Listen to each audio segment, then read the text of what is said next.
வணக்கம் மக்களே. நம்ம இன்றைக்கி ப்ரொடக்ஷன் சர்வீசஸில் அடல் பென்ஷன் யோஜனா பற்றி பார்க்கலாம். ஸோ இது வந்து ஒரு கவர்மெண்ட் பேக்ட் பென்ஷன் ஸ்கீம், ஷார்ட்டாக வந்து ஏபிஐன்னு சொல்லுவாங்க. இது ஃபஸ்ட் இன்ட்ரடியூஸ் பண்ண டைமில் பார்த்தோம் அப்படின்னாக்கா 2015 இன்ட்ரடியூஸ் பண்ணாங்க. இது எதுக்காக இன்ட்ரடியூஸ் பண்ணாங்க அப்படின்னாக்கா, ஒரு அன்ஆர்கனைஸ்டு செக்டார்ஸில் இருக்காங்க இல்லையா, அவங்களுக்கு ஒரு பென்ஷன் ஸ்கீம் இருக்கணும் அப்படின்றதுக்காக இந்த ஸ்கீமை வந்து இன்ட்ரடியூஸ் பண்ணாங்க. இந்த அன்ஆர்கனைஸ்ட் செக்டார் அப்படின்னாக்கா நம்ம லோக்கலில் ஒரு கடை வச்சுருக்கவங்க, அப்படி இல்லைனாக்கா ஒரு அயர்ன் பண்ணுறவங்க, ஆட்டோ ஓட்டுறவங்க, ஸோ இந்த மாதிரி வந்து ஒரு ஆர்கனைஸ்டாக இல்லாமல் இருக்கிற மக்களுக்கு வந்து ஒரு பென்ஷன் ஸ்கீம் அப்படி கொண்டு வரணும் அப்படின்றதுக்காக கொண்டு வரப்பட்ட ஸ்கீம் இது. ஸோ இது யார் மேனேஜ் பண்ணுறாங்க அப்படின்னு பார்த்தோம்னா PFRDA, pension fund regulatory and development அத்தாரிட்டின்னு சொல்லுவாங்க. ஸோ இது வந்து ஒரு வயதான மக்களுக்கு ஒரு சோஷியல் செக்யூரிட்டி மாதிரியும் இருக்கும். ஏன்னா அவங்களுக்கு வந்து ஆல்ரெடி வந்து எந்த விதமான பென்ஷன் ஸ்கீம்ஸும் இல்லாமல் இருக்கும் பட்சத்தில், ஸோ மாதம் ஏதோ ஒரு வருமானம் மாதிரி இது வர்றதுன்றது நல்லது இல்லையா. ஸோ அதுக்காக தான் இந்த பென்ஷன் ஸ்கீம். ஸோ இதோட முக்கியமான நோக்கங்கள் என்ன அப்படின்னாக்கா, மந்த்லி ஒரு ஃபிக்ஸ்டான அமௌண்ட் வந்து அவங்களுக்கு வரணும். அந்த ஆஃப்டர் அவங்களுக்கு ரிட்டையர்மெண்ட் கிடையாது, பட் பொதுவாக அந்த ரிட்டையர்மெண்ட் ஏஜ் 60னாக்கா அந்த 60க்கு அப்புறம் வந்து பார்த்தோம்னா கண்டிப்பாக நமக்கு ஒரு அமௌண்ட் வந்தால் நல்லாயிருக்கும் இல்லையா. ஸோ அதுக்காக ஒரு மந்த்லி இன்கம் ஸ்கீம் மாதிரி தான் இது கொண்டு வந்தாங்க. அண்டு இது அது மட்டும் இல்லாமல் இது வந்து ஒரு சேமிக்கும் பழக்கத்தையும் நமக்கு வந்து ஏற்படுத்தும். அதாவது நம்மளோட ஃப்யூச்சருக்காக சேமிக்கலாம் அப்படின்னு சொல்லிட்டுன்னு ஏற்படுத்தினிருக்காங்க. அண்டு அது மட்டும் இல்லாமல் ஒரு இந்த மாதிரி அன்ஆர்கனைஸ் செக்டாரில் இருக்கவங்களுக்கு கண்டிப்பாக வயதான அப்புறமா எங்கேயும் கூப்பிட்டு வேலைலாம் எதுவும் கொடுக்க மாட்டாங்க. ஸோ அந்த மாதிரி நேரத்தில் ஒரு ஃபினான்ஷியல் இண்டிபெண்டன்ஸ் யாரையும் நம்பி இல்லாமல் ஏதோ ஒரு நமக்கு மாதமாக ஒரு அமௌண்ட் வருது இல்லையா, அது ஒரு நல்லதாக இருக்கும் அப்படின்றதுக்காக இதை கொண்டு வந்திருக்காங்க. அண்ட் இது வந்து ஒரு யூனிவர்சலாக ஒரு சோஷியல் செக்யூரிட்டியும் மாதிரி இருக்கும். ஏன்னா அந்த மக்களை வந்து வருமானம் இல்லாதவங்களை யாருமே பாதுகாக்க முன் வர மாட்டாங்க. ஸோ அந்த மக்களுக்கு ஒரு சோஷியல் செக்யூரிட்டி மாதிரி இருக்கட்டும் அப்படிங்கிற மாதிரி இந்த கான்செப்டை கொண்டு வந்திருக்காங்க. ஸோ இதுக்கு என்ன இந்த ஸ்கீமில் ஜாயின் பண்ணணும் அப்படின்னாக்கா என்ன வயது வரம்பு அப்படின்னு பார்த்தோம் அப்படின்னா 18லேருந்து 40 வயசுக்குள்ளே இருக்கணும். சரிங்களா. கட்டாயமாக ஒரு வந்து சேவிங் அக்கௌண்ட் இருக்கணும். அண்டு எந்த விதமான அதர் சோஷியல் செக்யூரிட்டி ஸ்கீம்ஸ்லேருந்து பெனிஃபிட் ஆகக்கூடாது. ஸோ அந்த மாதிரி மக்களுக்காக தான் இதை வந்து ஏற்படுத்தியிருக்காங்க. அண்டு இதில் வந்து மக்கள் வந்து கான்ட்ரிபியூஷன் பண்ணணும். எது வரையும் அப்படின்னு பார்த்தோம்னா 60 வயசு அடையும் வரை நாம் வந்து இதுக்கு வந்து பணத்தை வந்து கட்டுற மாதிரி இருக்கும். அந்த 60 வயதுக்கு அப்புறமா பார்த்தோம் அப்படின்னாக்கா நம்ம என்ன ஸ்கீமில் என்ன ஃபிக்ஸ்ட் அமௌண்ட்டில் நம்ம ஜாயின் பண்ணிக்கோமோ அந்த அமௌண்ட் வந்து நமக்கு மாதம் வர ஆரம்பிக்கும். சரி, இதனால் என்ன பெனிஃபிட்ஸ் இருக்குது, நல்ல என்னென்ன பயன்கள் இருக்குது அப்படின்னாக்கா, இது கவர்மெண்ட்டால் பேக் பண்ணப்பட்டதுன்றதுனால கட்டாயமாக வந்து கேரண்டியாக வந்து வரும் அப்படிங்கிறதுல ஒரு உத்தரவாதம் இருக்குது.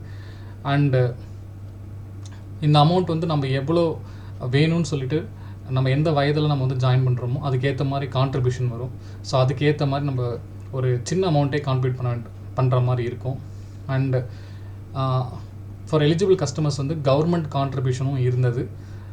இது இப்போ கிடையாது, பட் ஆரம்பித்த காலங்களில் வந்து பார்த்தோம் அப்படின்னா கவர்மெண்ட்டோட கான்ட்ரிபியூஷனும் இருந்தது.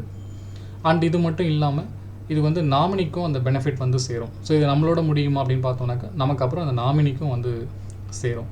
ஸோ இது வந்து ஒரு நல்ல தொலைநோக்கு பார்வையோட இந்த மோடி கவர்மெண்ட் கொண்டு வந்த ஸ்கீமில் இதுவும் முக்கியமான ஒன்று.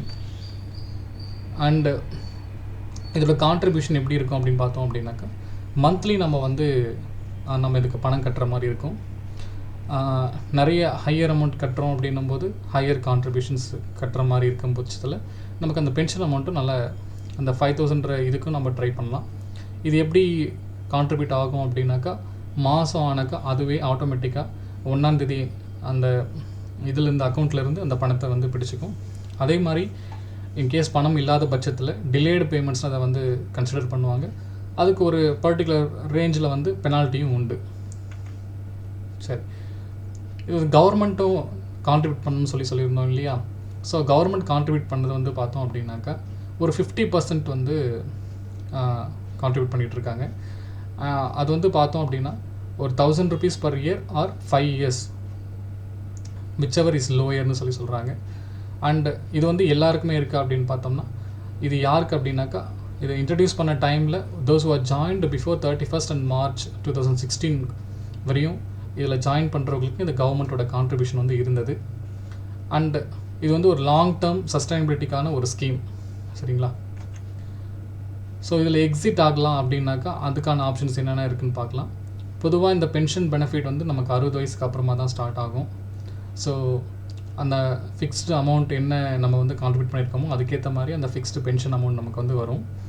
இன்கேஸ் வந்து இந்த பாலிசி தொடங்கினவர் வந்து இறந்துட்டார், இந்த ஸ்கீமில் ஜாயின் பண்ணவர் இறந்துட்டாருன்னா கூட ஸ்பவுஸுக்கு வந்து அந்த ரிமைனிங் பென்ஷன் வந்து அப்படியே நமக்கு வந்து கண்டினியூ ஆகும். இன்கேஸ் அந்த துணைவியாரும் இறந்துட்டாங்க அப்படின்னும் பட்சத்தில் நாமினிக்கு அந்த ரிமைனிங் இருக்க அமௌண்ட்டை வந்து ஒரு கார்பஸ் அமௌண்ட்டை நமக்கு வந்து கொடுத்துருவாங்க. ஸோ இதில் என்ரோல் பண்ணணும் அப்படின்னா எப்படி அப்படின்னாக்கா nearest bank R post office இது ரெண்டுத்துலையுமே இதை வந்து ஆஃபர் பண்ணுறாங்க. ஸோ ஏபிஒய்க்கான ஒரு ஃபார்ம் இருக்கும், அது கூட ஆதார் நம்பரும் மொபைல் நம்பரும் ஆத்தென்டிகேஷனுக்காக வாங்குவாங்க. அண்ட் நமக்கு என்ன பென்ஷன் அமௌண்ட் வரணுமோ அந்த அமௌண்ட்டை டிக் பண்ணி நம்ம கொடுத்தோம்னாக்கா அந்த ஆட்டோ டெபிட்டுக்கான ஆத்தரைசேஷனும் அதில் இருக்கும். ஸோ அதெல்லாம் சேர்த்து சைன் பண்ணி நம்ம கொடுத்துட்டோம் அப்படின்னாக்கா இதில் வந்து ஈஸியாக நம்ம என்ரோல் பண்ணிக்கலாம்.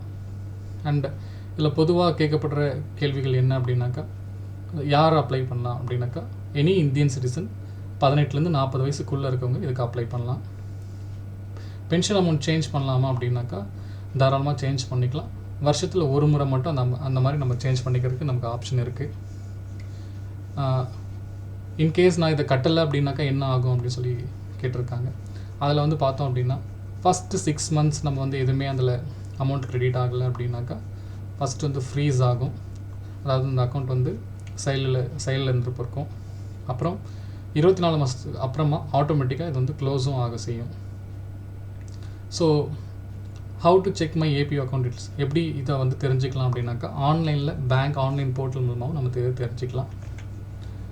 ஸோ இதில் முக்கியமான முடிவுகள் அண்டு எடுத்துக்கொள்கிற பாயிண்ட்ஸ் என்ன அப்படின்னு பார்த்தோம் அப்படின்னா ஏபிஒய் அடல் பென்ஷன் யோஜனான்றது ஒரு கவர்மெண்ட் பேங்க்டு பென்ஷன் ஸ்கீம். ஒரு ஃபினான்ஷியல் செக்யூரிட்டிக்காக இது வந்து கவர்மெண்ட் ஏற்படுத்தியிருக்கு. ரொம்ப கம்மி விலையிலையும் ரொம்ப ஈஸியான வகையிலையும் நமக்கு ஒரு 60 ஏஜுக்கு அப்புறமா நமக்கு இன்கம் வரணுன்றதுக்காக ஏற்படுத்தப்பட்ட ஒரு ஸ்கீம் இது. கட்டாயமாக இந்த அமௌண்ட் வந்து வரும், ஒரு ரிட்டையர்மெண்ட் பெனிஃபிட் மாதிரி. அண்ட் இது வந்து சேமிப்பு பழக்கத்தை நமக்கு ஏற்படுத்துது. நன்றி. மீண்டும் அடுத்த வீடியோவில் பார்க்கலாம்.